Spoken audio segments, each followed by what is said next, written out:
Hello, I hope you're doing well. So last week I took part in 2 races in the space of 4 days, and in this video I'll first talk about the courses, how the races went, and then after that whether or not I think it was a good idea and what lessons I learned. So the first race up was the Preston Fast 5 on Wednesday evening. So that's a 5k race and it takes part at the University of Lancashire Sports Arena on a cycle track. So it's just over 3 laps of that track and it's a really nice course. There's no sharp bends or anything like that. There is a slight rise at one point, but there's no sort of major inclines or long sort of drags you have to get over. So I think it is, it is definitely a PB potential course, really well organised. For me, the race itself went pretty well. The first couple of laps felt good.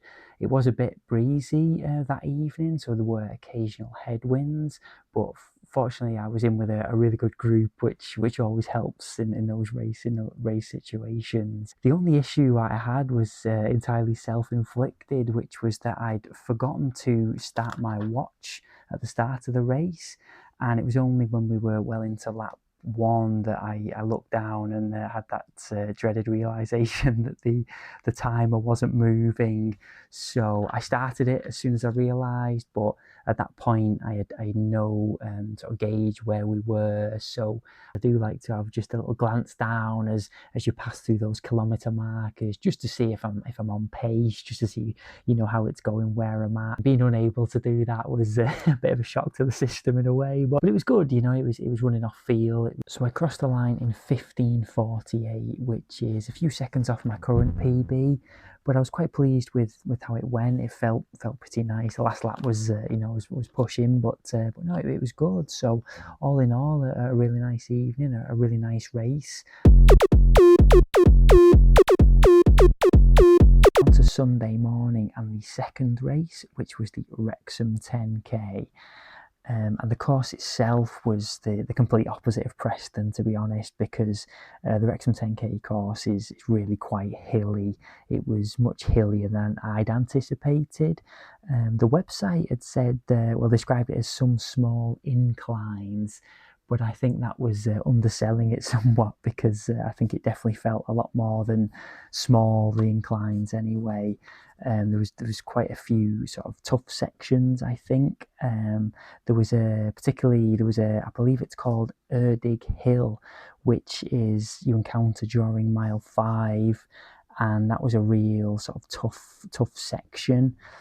It was a nice race to take part in, and if you're looking for a challenging, undulating, hilly course, then I'd certainly recommend it. But I think personally I would always struggle to get a PB around a place like this, because it rarely felt flat, to be honest. It was either kind of, there was some downhill, but there was definitely some uphill as well. So it was a really nice race to take part in.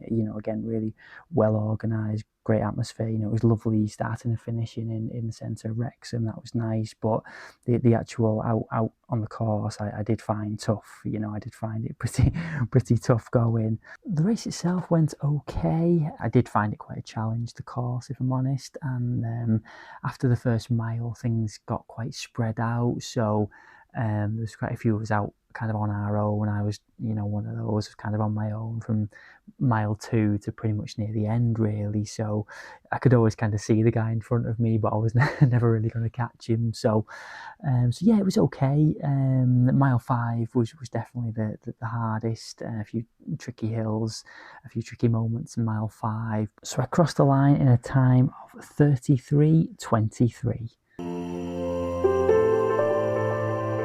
So to answer the question, was it a bad idea? I think yes, it probably was. It's not the worst idea I've ever had, and I don't regret trying it, but it definitely didn't yield the results I'd hoped for. I'd hoped by doing the Preston 5k on Wednesday that I'd feel, really sharp for Sunday's race for Wrexham. But if anything, I felt a bit duller, to be honest. I felt okay on the start line on Wrexham. I didn't feel fatigued as such, but just when I got into the race, I just didn't. It wasn't there. It was. I think the course, probably didn't help either. That it wasn't a flat course, but it was. I think I just didn't. When you just don't feel top form. Firstly, for me, doing 2 races so close together just didn't work. The last time I did a 5 and 10k quite close together, there was a week and a half in between those 2 races, and that worked out much better. So especially to give yourself chance to give it your best in both of those races, more of a gap. Secondly, have a better understanding of the course you are going to race, especially if it mentions any hills. In the week leading up to Wrexham, I had a little look and tried to find out some information, but there was more I could have done. I went there and I underappreciated the terrain. And thirdly, when the race starts, make sure you start your watch. So yeah, 2 races in 4 days. Not something I'll be repeating anytime soon. Thank you so much for watching. All the best.